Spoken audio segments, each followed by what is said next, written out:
From cheers of the fans to the crack of the bat, learn it all from Jimbo, Gabe, Mike, and Matt. Giving thoughts on all public teams, whether times are boom or if they are lean. Hero players that you should know, not only the good things, highs and the lows. Here it is, we're ready to go. Please enjoy the podcast. On with the show. Good morning, good evening, and good everything in between, and welcome to the podcast. I'm your host, Jimbo Bernicki, and I'm in a very, very happy mood, and I'm sure many of you know why, but we will get to that in a minute. I am joined, as always, by Mr. Gabe Lerman. How you doing, Gabe? Well, my sleep schedule is back to normal after that baseball for breakfast broadcast. Man, that was a day and a half. Got up at 4:30, didn't go to bed till like 1. I hung on for dear life. We technically did 2 games. We did a game and like 2 innings of another game. It was quite the night. Then again, the Marines game was very fast. Tanaichi helped us out a lot on that. Yeah, Tanaichi and Tatsu, 2 complete games, just 2 runs allowed. How often do you see that? Yeah, that's more baseball, you know? And we are joined also by Mr. Mike O'Beely. How you doing, Mike? I'm doing good. And speaking of long days, you remember that one time, I think it was last year, where we did a baseball for breakfast and then immediately went into the podcast right after that? Oh my God, did we do that? That sounds masochistic. It was like a long game. It was already well into the morning, and we were like, might as well. Yeah, we were like, everyone's here. We might as well get it over. Yeah, that day was a day. But as those of you who watched to the end of the broadcast know and have been paying attention to the news, the Fukuoka SoftBank Hawks are your 2025 Pacific League pennant winners. Fanfare, laser beams, explosions, all the good stuff that you associate with winning. I am super duper happy about that, and I'm just going to take a minute to flex on that, though I will get some more time to talk about that in the Hawks section. Gabe, what do we have going on in more macro league news other than that? Of course, with the end of the season looming, it also means it's time for the postseason. The Climax Series is set up, should be starting weekend after this one. I think it's going to be Friday, October the 10th, with the second place Hokkaido Nippon Ham Fighters hosting the third place Oryx Buffaloes in a best-of-3 series, all games at Escon Field, Hokkaido. The winner of that will head to Mizuho PayPay Dome to take on the Fukuoka SoftBank Hawks in a best-of-6. The Hawks only need to win 3 games. The Fighters or Buffaloes will need to win 4. That's part and parcel of how this particular playoff setup has been arranged. Time for a little Gabe's History Corner. This particular arrangement for the postseason only started in 2004 in the Pacific League and wasn't adopted in the other league until 3 years later. Before then, the pennant winner went straight on through to the Japan Series with a brief period in the 70s and 80s when the Pacific League season was split into 2 halves, and the 2 teams that won each half would play each other in a playoff to then go to the Japan Series. So it's interesting that this particular setup has only been around for like 20 years. It's not sacrosanct or anything like that. In fact, in the 2020 pandemic year, the postseason in the Central League got canceled outright. Pennant winner went straight to the Japan Series. And I believe it was truncated in the Pacific League, only first versus second, with the Hawks, of course, winning that, and then the Japan Series. The split season thing is interesting. Kind of reminds me of Scottish football has sort of a similar thing where there's a first half of the season where the teams that then finish in the top half then play like a second little season home and away against each other. It's very weird, but well, the important thing is the Hawks won. That's what I'm happy about. And one other thing, another interesting 20-year time frame. For the first time in 20 years, and the second time ever in league history, no Pacific League team will have a player participate in every game for their team. Tyler Nevin of the Lions was the last player with a chance to do it, but he took the day off on September 20th. I mean, before you could count on Hideto Asamura's active Ironman streak, but with him taking a day off or two, that sort of fell to Tyler Nevin, and unfortunately that means nobody goes all 143. Well, I mean, I'm surprised that it happens so often, honestly. Like, that's crazy that this is an aberration that it didn't happen this year. That's We got Cal Ripkins everywhere, I guess. Equal parts Asamura's Iron Man streak, other players who would be playing a corner, infield, or outfield, moving to DH, or middle infield or outfield, moving to a corner to take a breather. These happen, you know. That's true. And so that brings us over to is this our last around the horn for the season, I guess? I think so. Next week is going to be a preview for the Climax series. Alrighty, so it's time for our last round the horn of the season, where we take a look at all the teams from top to bottom in the league and really look at where they settled up. I thought about it. I feel like there's been very little movement. I feel like we've had the same everyone front to back for like half the season now. But let's kick it off at the top with your champion, Fukuoka SoftBank Hawks. 5-5 in their last 10, but most importantly, as we've gone over multiple times, the pennant winners. The Hawks have pulled their second pennant in a row in 2 years after getting off to such a bad start this season. As you might remember, they were at 1.7 games below 500, and I was sweating. But they won. I'm happy. Everything is good. Next stop, the Climax series, where I will resume sweating because the Fighters scare me, and the Buffaloes scare me. And I don't know. The only thing I've got on the Buffaloes is that they tend not to win at the PayPay Dome, but yeah, it's not looking forward to those Fighters because darn, those Fighters are good. But some historic little notes to add onto this season. Manager Hiroki Kokubo has become the second manager in NPB history to rack up over 80 wins in his first 2 seasons. The only other manager to do that, Pacific League legend and 4-time champion with the Hawks, Kimiyasu Kudo. I went and looked into this guy's career. This dude played for like 30 years or something, like crazy career as a player, and then incredible career as a manager. Definitely one of the cooler historical figures I've looked into in my kind of learning about the history of the game, but I'll do maybe a little more deep dive into him next week. And also want to point out that the Hawks have had incredible attendance this year, surpassing 2.5 million attendees at home game number 66, the fastest they've hit that mark in the SoftBank era, and the first team in the Pacific League to hit that mark this season. So hats off to them. Very happy to see that so many people come out to see the Hawks. Every game looks like a party, and I wish I could be there every day. But in less good news, during that our week going into the thing, I remember I was looking at the scores, and it was just one-run loss after one-run loss, and it was 4 consecutive home games in which they lost by 1 run, which is the first time that's happened in 63 years. You might say that's indicative of something bad that's going to happen in the playoffs. I choose to believe otherwise, but let's kick it over to our second place team, the Hokkaido Nippon Ham Fighters. What do you got for us on the Fighter Boys game? Just 1 game left in the season, but hey, this is the first time the Fighters have racked up over 80 wins since a guy named Shohei Ohtani was playing for them back in 2016. It's been a very good year for the Fighters. With that, manager Tsuyoshi Shinjo has confirmed to be back for 2026. No big surprise there. And similar to the Hawks, the Fighters have set a new home attendance record. 2.23 million fans, the most they've racked up since the move to Hokkaido. Part of that's the ballpark, part of that's the team. Reyes, 2 for 3 on the Triple Crown categories. Monami, 20 home runs. Kotaro Kiyomiya on the leaderboard, second in RBI behind only Fran Mill. This team is something fun, and I can't wait to see how they do in the postseason. One other milestone, Naoki Miyanishi, the ageless lefty reliever, has made it to 900 career appearances.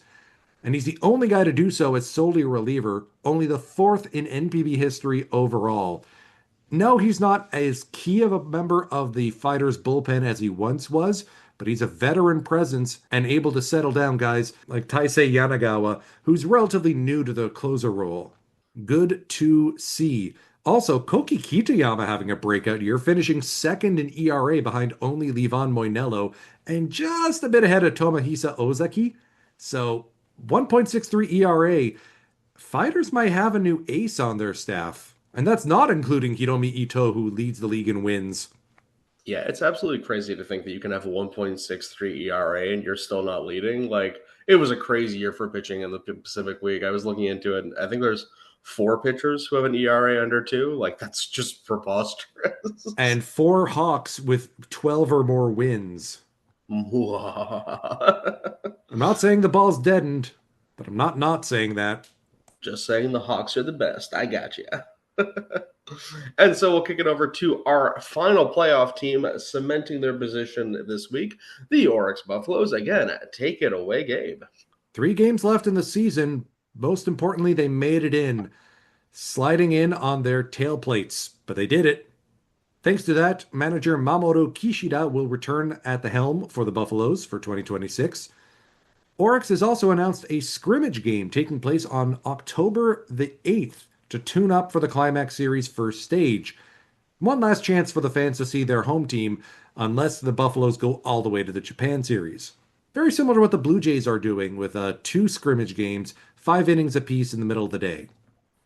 Buffalo's reliever Luis Perdomo visited the Osaka Expo recently to help with an event hosted by his native land, the Dominican Republic, all about making connections between the two countries through baseball. In his words, if you work hard with conviction and discipline, all your dreams will come true. I am proof. Dreams have no borders. Tomoya Mori and the Buffaloes are partnering to support animal welfare groups to close out the season. Mori's a lifelong dog lover, so you can buy t-shirts and totes for charities to support his efforts to preserve dogs' lives. Bit of bad news, good news to close out the Buffalo segment. Bad news, to be filed under, not again. Outfielder Ryoma Nishikawa on the injured list. A fractured right tibia 10 days ago. 10 at-bats short of qualifying for the batting title. He will miss it. He would have taken it otherwise. By, not close. On the good side, though, the Buffaloes finally ended their losing streak at the Mizuho Pain Dome. 13 straight, and no more. Thank goodness. Also saw that Ryo Ota was able to pick up a couple home runs along with Yuma Tongu to finish the season. That makes Sugimoto and Tongu both with double-digit dingers. Ryo Ota a rounding error above Keita Nakagawa for best on the Buffaloes in the batting title race. All of Ota, Tongu, Nakagawa, and Sugimoto have 50 or more RBI. And that's a really, really well-rounded lineup, and that's why I still fear them. And they have good pitching, but if you take a look at the RBI leaderboard, Fighters have 3 folks in above 50: Reyes, Kiyomiya, Manami. The Hawks only have 1, Yamakawa. I actually find that even surprising. Yamakawa has kind of had a really down year. By his standards, he still hit 22 home runs. Yeah, that's still by his standards. It's like half. I think it may also be because so many of the Hawks key guys were injured for so long. But now that Kondo and Yanagita are healthy, I'm scared. Yeah, no, this was really a story of resilience here for the Hawks, where it was just always plugging in new players, always finding different ways to win. Really, hats off to Kokubo for doing just an amazing job managing the team this year. Anyway, why are we talking about the Hawks? Let's kick it over to the 4th place team just sitting outside the playoff picture, the Tohoku Rakuten Golden Eagles. Take it away, Mike. Okay, so for the Eagles, 3 games left. Basically, pain is almost over. 3-7 in our last 10. The Eagles will officially finish with a losing record for the 4th season in a row. But in some better news, rookie star Ryo Muniyama picked up his 100th hit of the season last week. Bonsai'd him as always. Asamura hit 350 career doubles, so that's fun. That's cool. Luke Voigt leads the team, not the league. That'd be crazy if it was the league. The team with 13 home runs, despite joining mid-season, and also despite only hitting 13. That leads the whole team. That's quite a statistic. And Hayakawa underwent labrum cleaning surgery and will be out 4 to 5 months, so should put him back in action probably close to near the end of spring training. So might see him probably at the end of April in actual top team play next season. I mean, yeah, Voigt leads the team with 13 home runs, but that's because the Eagles aren't built for the long ball. They're a speed team. They're a small ball team. That's why you got Itsuki Murabayashi among the hits leaders, still picking up 50 RBI. And you've got guys like Kobukata, Nakashima, and Tatsumi, all with 20 or more stolen bases. I think the Eagles could be a serious threat next year. If they can just keep saying that. Consistent, if they can just get consistent, they can do it. Yeah, we've been saying that for 2 years now, I think. But so let's kick it over to another team with a lot of potential, the Saitama Seibu Lions, and yeah, so not a great week, 3-7 in their last 10, but I've been happy about how the team's been going. It's been showing good potential. Not everyone's favorite Gaijin. My favorite Gaijin, Tower Nevin, picked up his 20th home run of the season, making him the first Lion to get over 20 since Hotaka Yamakawa back in 2022. So very good to see him doing that. But Leandro Cedeno also finished on a bit of a heater, hitting 4 home runs in 4 consecutive games last week, becoming the first Gaijin to do that since Ernesto Maya did back in 2014. Also, Maya was the last Gaijin to hit over 20, so a bit of circular little coincident stuff going on there. Despite the losing season, the Lions have announced that they will retain manager Fumiya Nishiguchi.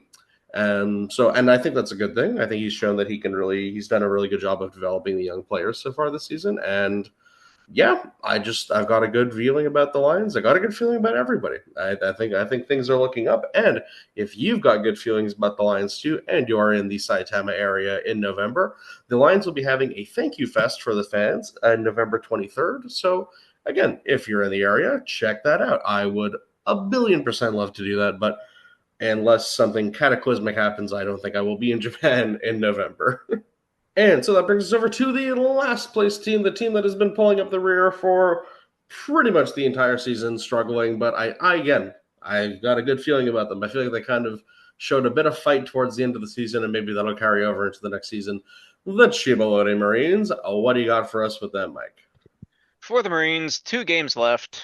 It's been a ride. Manabu Mima had his retirement celebration in front of both teams he played for earlier. What was it, a couple days ago, I think. So congratulations to Mima on a career. It was with the Chibalta Marines and the Rakuten Golden Eagles. Masato Yoshi has been relieved of his managing duties to the surprise of nobody. Expectations are that Saburo, his bench coach, will take over. Saburo, of course, a Marines fan favorite during the I want to say from the starting in the mid 2000s up until the 2010s. He was a fan favorite. Everybody was a good fan of Saburo, and then he went to the Giants and immediately came crawling back to the Marines. I remember reading about that. Kudos to Yuto Kimura for being the first Marine this season to pitch a complete game shutout in only his second season out of high school. Michio Nishikawa is the first specifically player in 61 years to hit 25 doubles in his rookie season. So as far as news goes for the Marines, that's pretty much all I have. But I do have I was just looking at Delta graphs earlier while before we got started, and as for what kind of happened this season with the Marines, the Marines lead the entire Pacific League in earned runs with 503. After that, it's the Eagles with 471. So if you're wondering, the SoftBank leads in the lowest amount of earned runs with 336. The Marines have given up the most home runs with 114. They have walked the most batters with 430. They have also hit the second most batters. I don't even know where that's coming from. Yeah, it's just they've allowed the most stolen bases out of every team, almost the lowest amount of strikeouts for a pitching staff. But offense-wise, it was actually a lot better than I thought it would or was. For example, they lead the Pacific League in doubles with 198. Probably a good portion of those would be home runs anywhere else. Home runs second to last, last only to the Eagles, but of course, that wind. Runs scored, everything's pretty much down the middle as far as the offense goes. It was pretty much just the pitching all season that was kind of an issue. So I don't know what they're going to change. Maybe different pitching coaches, maybe different pitching philosophy going into the next season. But I don't know what changes they made from last season to this season, because I don't remember the pitching being what it was last year. It was fine year before that. So hopefully they can get that sorted out this off season and going into next year's spring training. Well, I mean, for as much as he would kind of be injured and miss games here and there, losing Rogi Sasaki was a factor. That doesn't make you a last place team. It doesn't make you last place. I'm just saying that it definitely has an influence on your pitching statistics. And I haven't looked at. I've been wanting to do a little bit of a deep dive into the draft this year and see what we got coming up the pipe. Maybe there's a really good pitcher coming up that they might get. Perhaps that could be helpful. would That's be my pretty thought. good, but I mean, I think the problem it might lie within whatever pitching philosophy they're following. But of course, I'm not in the clubhouse, and I'm honestly not qualified to really discuss or theorize about what's happening with it. But it's just I don't know what changes they might have made last offseason, if any. It's just kind of strange. Who's the other young pitcher they have? Is it Tanaka? I remember he's been pretty good this season. I know that I don't have the Marines leaders up in front of me right now just because nothing was to load. I remember I did a couple of the highlights with him earlier this year when I was voicing the highlights. He had a couple of pretty good games. Well, yeah, and also, I mean, an important thing to remember You're thinking of Haruya Tanaka. There we go.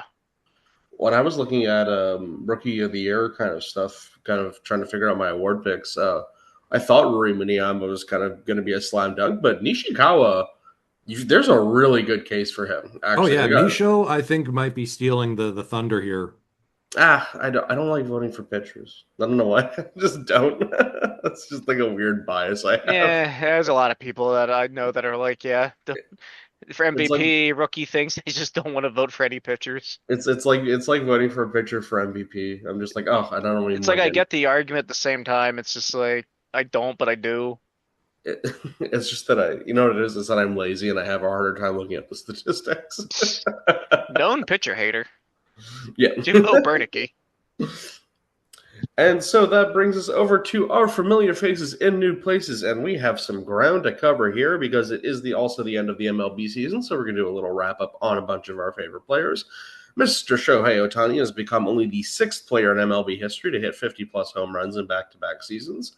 Went on to finish the regular season with 55 and a 1014 OPS on the season. I think it has been said before, but I would like to pause it once more. He's pretty good at baseball. He's pretty And he's gosh pretty good darn at pitching too. I don't know about that. Has he come back around on that? I remember ever since I saw that game where he was just all over the place and just got absolutely shelled. I'm scared of him pitching. Oh But yeah, did he? he's back to being himself. Okay, well that's good. Well, that's scary for the rest of the league. Like in his last 15 games, he's made 14 starts with a 2.87 ERA, 62 strikeouts against 9 walks. Okay, yeah, that is pretty good. Yeah. And so Yusei Kikuchi ended his season on a strong note, striking out 6 and allowing only 2 base runners and went against the Royals. He ends the season on a 7-11 record with a 3.99 ERA. Not really much to sneeze at there. Mr. Yoshinobu Yamamoto has been slicing and dicing his way into the postseason, giving up only 5 hits and 8 walks to go along with 14 strikeouts over his last 11 innings. He finished the regular season at 12-8 with a 2.49 ERA and a 10.5 K by 9 rate. And he's kind of getting smacked around a little bit on my TV at the moment, but that's more his defense letting him down. I mean, folks know I'm a Yoshinobu Yamamoto diehard. He also won Pitcher of the Month for September. That's the second time he's won the award this year. 2 runs allowed over 27 innings, almost got a no-hitter on September 6th. Ace of aces. That's why he's nicknamed that by me. And also, Mr. Yuki Matsui had a similar season to Kikuchi, actually, almost the exact same numbers insofar as ERA, having a 3.98 ERA. And he picked up 61 strikeouts over 63 innings pitched. And finally, Yu Darvish is doing pretty well, picking up 2 wins to go with 12 strikeouts against 4 runs over his last 10 innings of work. And speaking of Yu Darvish, I'm going to break some conventions here and talk about one of our favorite players who's playing in the Central League because we have to tip our hats off and give a big banzai congratulations to Yomiuri Giants starter Masahiro Tanaka for finally picking up his 200th career win between the MPB and MLB, joining some legendary company to go along with the aforementioned Yu Darvish, Hiroki Kuroda, and Hideo Nomo. So, you know, one of the greatest players in Pacific League history. It's a shame he had to pick up that win in Giants colors, but you know, even though he's part of the bad guys now, it was very, very nice to see that for him.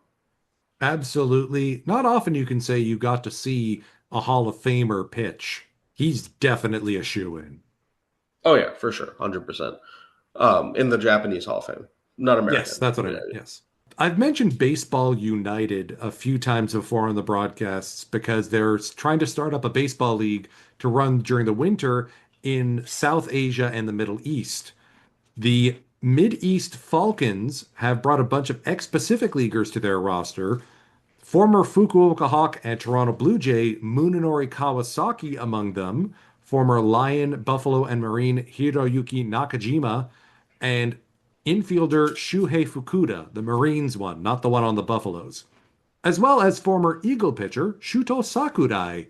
It'll be very interesting to see how they fare. I got to figure out how to stream those games. Yeah, that'll be cool. And I'm always for baseball being spread anywhere in the world. That's should be. I would love for one day baseball to be a game as global as like soccer, and we could have a big baseball World Cup instead of the WBC. But still, that's a long term plan. Hey, you know what Matt says? More baseball is always more baseball. There you go. And on that note, we end today's show. Thank you as ever for listening. Like, comment, subscribe, do all that YouTube stuff, and be sure to subscribe to Pacific League TV to check out the playoff action. It's going to be a great playoff series here in the Pacific League, and we'll see you next time on the podcast. Take care.